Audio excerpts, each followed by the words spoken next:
Hi, I'm Dr. Brad Jacobs, and I'm here to talk to you about reflux and heartburn.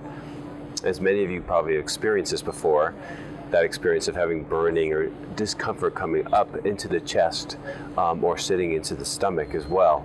It can be very discomforting and uncomfortable and keep you up at night. There's many different causes for heartburn.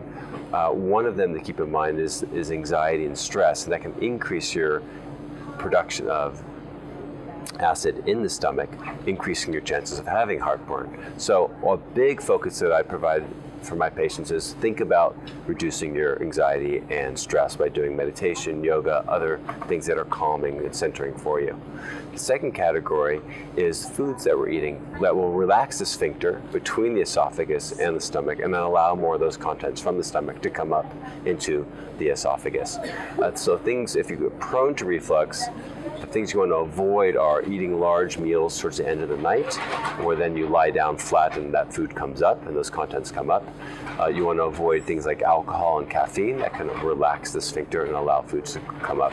For some people, for example, tomatoes can worsen their reflux as well. So to really look at what foods might cause a problem for you.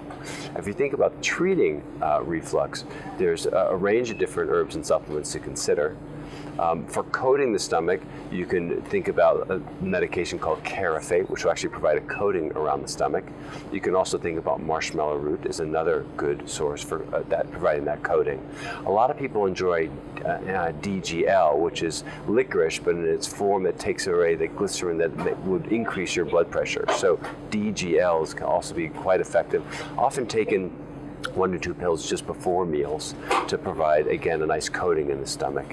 For more of the treatment, some people have found great benefit from d-Limonene, and that can be taken every other day for a minimum of a 10-day course, and that can often help people that have had long-term suffering from heartburn. And finally, more interesting research has come out looking at melatonin at a dose of 3 milligrams taken in the evening time, usually 1 to 2 hours before you go to bed. And that has been shown to actually increase the tightening of the sphincter between the esophagus and the stomach, thereby decreasing your risk of having recurrent reflux. And if you think about this range of therapies, I strongly recommend you consider these. Those that often go on and try medications like proton pump inhibitors often have a hard time getting off those medications. And oftentimes studies have shown that your reflux symptoms will increase as you're coming off those medications. And that's a good time to try and implement these sorts of remedies and herbs that I mentioned here today.